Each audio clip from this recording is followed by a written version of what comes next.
दोस्तों एक बार फिर से हम आपके लिए बीएसएससी फॉर्म फिलअप 2025 की अपडेट लेके आ चुके हैं।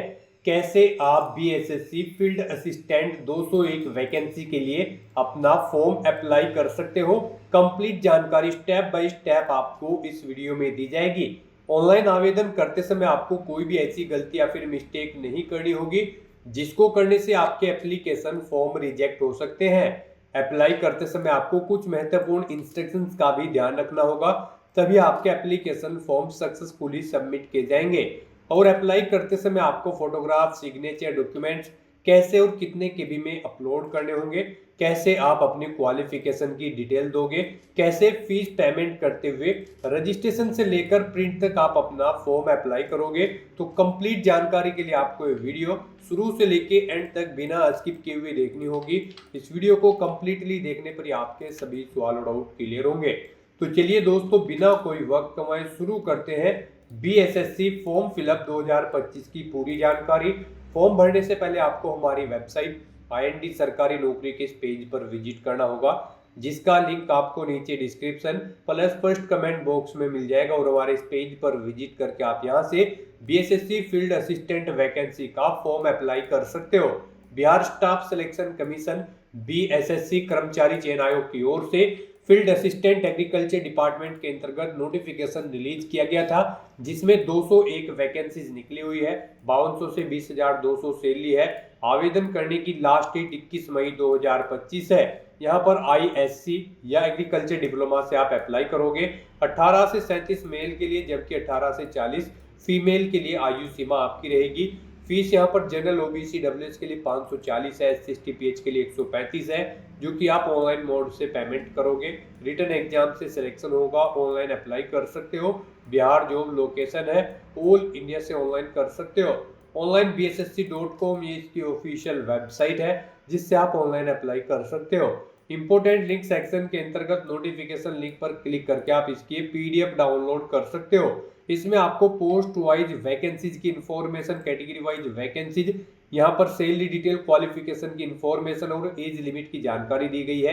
एज रिलैक्सेशन की इंफॉर्मेशन, पैटर्न, सिलेबस और हाउ टू अप्लाई का भी कंप्लीट प्रोसीजर आपको दे दिया गया है। तो अप्लाई करने से पहले आपको ये नोटिफिकेशन की PDF हिंदी में पूरा पढ़ना अनिवार्य है। इसको पूरा पढ़ने से ही आपके सभी सवाल और डाउट क्लियर होंगे।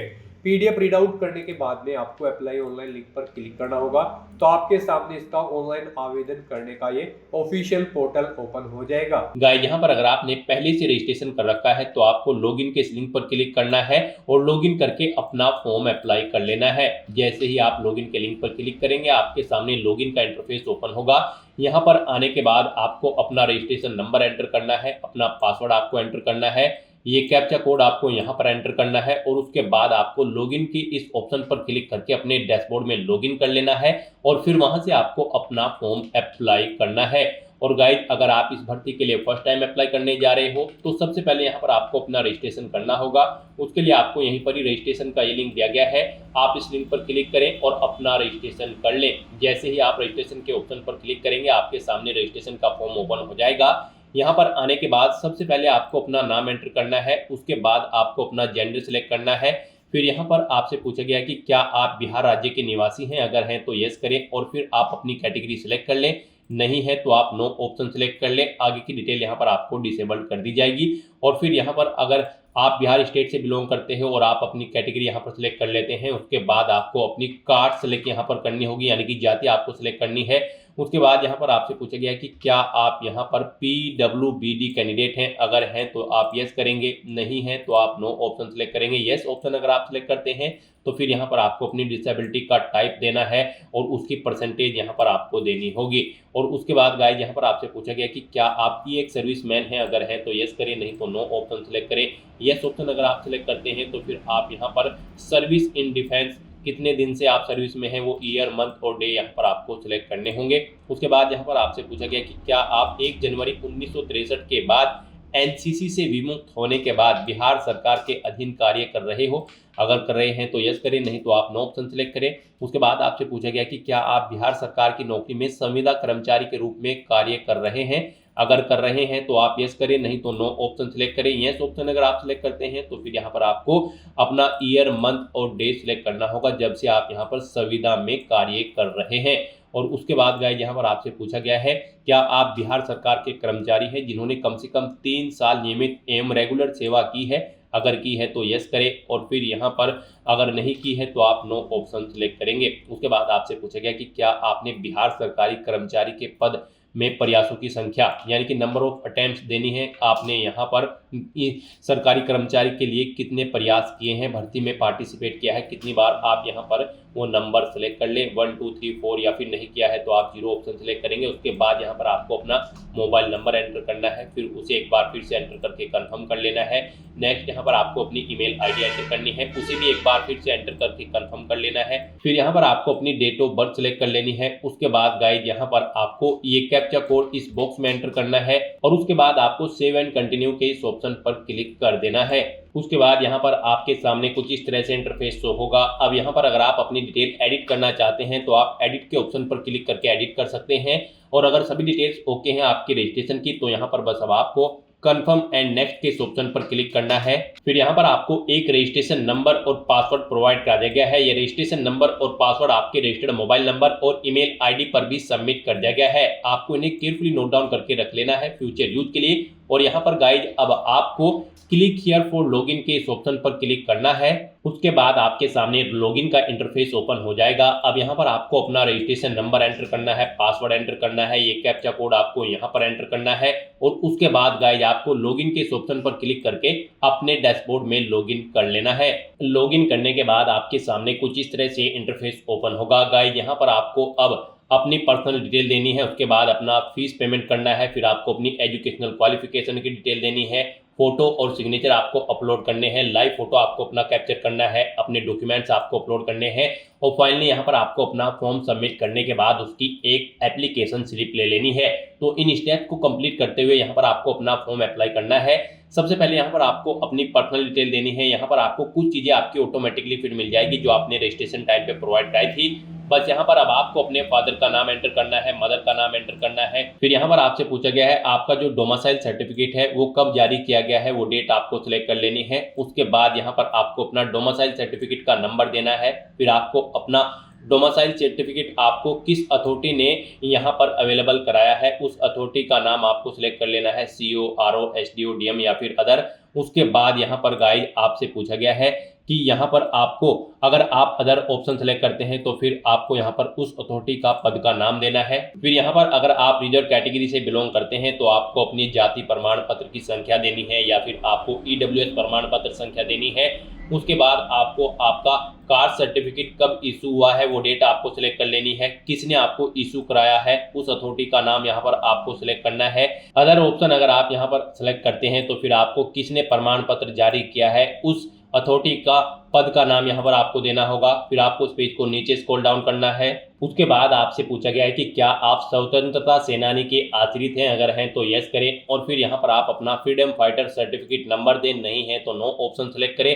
उसके बाद आपको अपनी नेशनलिटी यहाँ पर सिलेक्ट कर लेनी है। फिर आपसे पूछा गया है कि क्या आपके पास आधार कार्ड है तो यस करें और फिर उसका नंबर दें, नहीं है तो नो ऑप्शन सेलेक्ट करें। फिर आप अपना यहाँ पर कोई ID प्रूफ सेलेक्ट करें और फिर उसका नंबर यहाँ पर आप दें। उसके बाद यहाँ पर आपसे पूछा गया है आपकी बॉडी पर कहीं कोई कट या तिल का निशान है तो उस पैलेस का नाम यहाँ पर दें, नहीं है तो नो मार्क आप एंटर करें।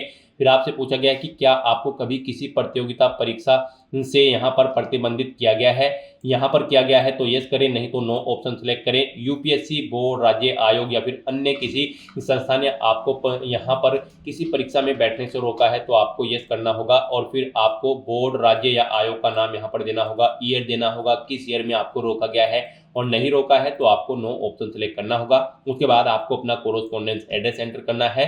फिर आपको अपना परमानेंट एड्रेस यहाँ पर एंटर करना है और अगर आपका परमानेंट एड्रेस आपके कोरोस्पोंडेंस एड्रेस के अकॉर्डिंग सेम है तो आप इस चेकबॉक्स को ओके कर दें। ऑटोमेटिकली आपका परमानेंट एड्रेस आपके कोरोस्पोंडेंस एड्रेस के अकॉर्डिंग फिल हो जाएगा। उसके बाद यहाँ पर आपको गाइस सबमिट के इस ऑप्शन पर क्लिक कर देना है। उसके बाद आपको आपने जो डिटेल प्रोवाइड कराई है उसका पूरा प्रीव्यू शो कर दिया गया है। आपको सभी डिटेल्स केयरफुली चेकआउट करनी है, पेज को नीचे स्क्रॉल डाउन करना है और उसके बाद गाइस आपको प्रोसीड फॉर पेमेंट के इस ऑप्शन पर क्लिक कर देना है।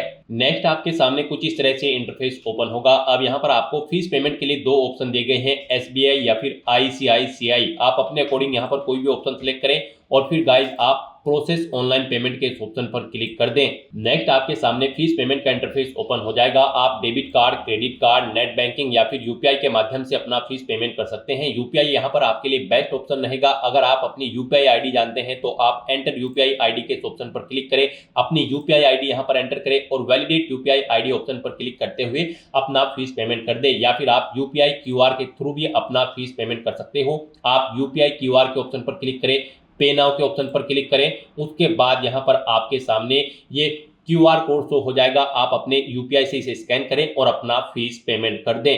सक्सेसफुली फीस पेमेंट करने के बाद आपको आपके डैशबोर्ड में डायरेक्ट कर दिया जाएगा। यहाँ पर फीस पेमेंट कंप्लीट होने के बाद फिर आपको अपनी एजुकेशनल क्वालिफिकेशन की डिटेल देनी है। आपको एजुकेशनल डिटेल के इस टैब पर क्लिक करना होगा। उसके बाद आपके सामने कुछ इस तरह से इंटरफेस ओपन होगा। गाइस यहाँ पर इस भर्ती में पार्टिसिपेट करने के लिए यहाँ पर आपके पास ISC या फिर कृषि का डिप्लोमा होना अनिवार्य है किसी वेल रिकॉग्नाइज्ड इंस्टीट्यूट से। तो यहाँ पर अब आपको अपनी क्वालिफिकेशन की डिटेल देनी है। सबसे पहले यहाँ पर आपको अपनी 10वीं क्लास की डिटेल देनी है। यहाँ पर आप अपने सब्जेक्ट एंटर करें, कौन कौन से सब्जेक्ट आपके पास 10वीं में थे। फिर आप अपनी बोर्ड या यूनिवर्सिटी का नाम दें जिससे आपने अपनी 10वीं क्लास पास आउट की है। टोटल मार्क्स यहाँ पर आप एंटर करें, फिर आपने कितने मार्क्स ऑब्टेन किए हैं वो यहाँ पर आप एंटर करें। इनके अकॉर्डिंग यहाँ पर आपकी परसेंटेज कैलकुलेट करके आपको शो कर दी जाएगी। फिर यहाँ पर आपको अपना सर्टिफिकेट या फिर मार्कशीट का नंबर देना है। उसके बाद यहाँ पर आपको आपकी मार्कशीट कब इशू हुई थी वो डेट आपको यहाँ पर सिलेक्ट कर लेनी है। उसके बाद यहाँ पर आपको सिलेक्ट कोर्स के ऑप्शन पर क्लिक करना है और फिर आपको बताना है आपके पास ISC या फिर डिप्लोमा है एग्रीकल्चर में। आप अपने अकॉर्डिंग यहाँ पर ऑप्शन सिलेक्ट करें। फिर यहाँ पर आप सब्जेक्ट एंटर करें, बोर्ड या यूनिवर्सिटी का नाम दें जिससे आपने अपनी यहाँ पर ये डिप्लोमा कंप्लीट किया है। टोटल कितने मार्क्स थे वो एंटर करें, कितने आपने ऑब्टेन किए हैं वो एंटर करें। इनके अकॉर्डिंग आपकी परसेंटेज कैलकुलेट होकर आ जाएगी। फिर आपको अपने डिप्लोमा या फिर सर्टिफिकेट का नंबर देना है, कब वो आपको इशू हुआ है। इस ऑप्शन पर क्लिक करके आपको डेट सिलेक्ट कर लेनी है और उसके बाद गाइस यहाँ पर आपको सबमिट के इस ऑप्शन पर क्लिक कर देना है। नेक्स्ट यहाँ पर आपको अपना फोटो और सिग्नेचर अपलोड करने हैं। गाइस यहाँ पर आपका जो पासपोर्ट साइज फोटो होगा वो 20 KB से 50 KB के बीच में होना चाहिए और उसकी विड्थ यहाँ पर 200 पिक्सल और हाइट 230 पिक्सल होनी चाहिए। तो यहाँ पर आपको ब्राउज के ऑप्शन पर क्लिक करना है, फाइल को सिलेक्ट करना है और अपना फोटो अपलोड कर देना है। और उसके बाद गाइस यहाँ पर आपको अपने सिग्नेचर अपलोड करने हैं। सिग्नेचर यहाँ पर आपको इंग्लिश और हिंदी दोनों लैंग्वेजेस में अपलोड करने होंगे। तो यहाँ पर अपने सिग्नेचर अपलोड करने के लिए भी आपको गाइडलाइन दी गई है। यहाँ पर आपके जो सिग्नेचर होंगे वो 10 KB से 20 KB के बीच में होने चाहिए और उनकी जो विड्थ है वो 200 पिक्सल और हाइट यहाँ पर 60 पिक्सल होनी चाहिए। उसके लिए भी आपको ब्राउज के ऑप्शन पर क्लिक करना है, फाइल को सिलेक्ट कर लेना है और हिंदी और इंग्लिश दोनों लैंग्वेजेस में आपको अपने सिग्नेचर यहाँ पर अपलोड कर देने हैं। आपके ये सिग्नेचर JPG फॉर्मेट में होने चाहिए। तो यहाँ पर अब अपने फोटो और सिग्नेचर अपलोड करने के बाद फिर आपको सबमिट के इस ऑप्शन पर क्लिक कर देना है। नेक्स्ट यहाँ पर आपको अपना लाइव फोटो कैप्चर करना है। उसके लिए यहाँ पर आपको टेक फोटो के इस ऑप्शन पर क्लिक करना है और अपना लाइव फोटो यहाँ पर कैप्चर कर देना है। फोटो कैप्चर करते हुए आपको कुछ चीज़ों का ध्यान रखना होगा, जैसे कि जहाँ पर आप अपना लाइव फोटो कैप्चर कर रहे हैं वहाँ पर प्रॉपर वे में आपकी रोशनी होनी चाहिए और वो प्लेस आपका नीट एंड क्लीन होना चाहिए। तो यहाँ पर आपको अपना लाइव फोटो कैप्चर करने के बाद फिर सबमिट के इस ऑप्शन पर क्लिक कर देना है। नेक्स्ट यहाँ पर आपको अपने डॉक्यूमेंट अपलोड करने हैं। यहाँ पर गाइस आपको अपनी 10वीं की मार्कशीट अपलोड करनी है, 10वीं का सर्टिफिकेट अपलोड करना है, 12वीं की मार्कशीट और उसका सर्टिफिकेट आपको अपलोड करना है। फिर यहाँ पर आपको वैलिड फोटो ID प्रूफ अपना कोई अपलोड करना है। बिहार स्टेट का डोमिसाइल सर्टिफिकेट अगर आपके पास है तो वो आपको अपलोड करना है। अपनी कास्ट सर्टिफिकेट यहाँ पर आपको अपलोड करना होगा। यहाँ पर आपकी जो डॉक्यूमेंट है वो 50 KB से 1 MB के बीच में होने चाहिए और यहाँ पर ये PDF फॉर्मेट में होने चाहिए। तो यहाँ पर आपको ब्राउज के ऑप्शन पर क्लिक करना है और 1 बाय 1 करके अपने इन सभी डॉक्यूमेंट को आपको अपलोड कर देना है। और उसके बाद गाइस आपको यहाँ पर सबमिट के इस ऑप्शन पर क्लिक करना है। अपने डॉक्यूमेंट अपलोड करने के बाद आपको क्लिक हियर टू व्यू के इस ऑप्शन पर क्लिक करके उन्हें व्यू कर लेना है और फिर आपको यहाँ पर इस चेकबॉक्स को ओके करना है। और गाइस यहाँ पर अगर आप री अपलोड करना चाहते हैं अपने सर्टिफिकेट को तो आप री अपलोड सर्टिफिकेट के ऑप्शन पर क्लिक करके दोबारा से अपलोड कर सकते हो। और अगर सभी चीजें ओके हैं तो फिर यहाँ पर आपको अपना फॉर्म सबमिट कर देना है। और उसके लिए अब यहाँ पर आपको फाइनल सबमिट के इस ऑप्शन पर क्लिक करना है। फाइनल सबमिट ऑप्शन पर क्लिक करते ही आपका एप्लीकेशन फॉर्म सक्सेसफुली सबमिट हो जाएगा। उसके बाद आपको अपने डैशबोर्ड में जाकर अपने एप्लीकेशन फॉर्म का एक हार्ड कॉपी प्रिंट आउट ले लेना है फ्यूचर यूज के लिए, फ्यूचर रेफरेंस के लिए। तो दोस्तों ऐसे आप बिहार स्टाफ सिलेक्शन कमीशन में एग्रीकल्चर डिपार्टमेंट के अंतर्गत फील्ड असिस्टेंट के 201 खाली पदों के लिए अपने फॉर्म अप्लाई कर सकते हो। आज की इस वीडियो में बस इतना ही। आई होप ये वीडियो आपको पसंद आई होगी। अगर पसंद आई हो तो इसे लाइक और शेयर करें। चैनल पर नए हो तो इसे सब्सक्राइब कर लें। Thanks for watching.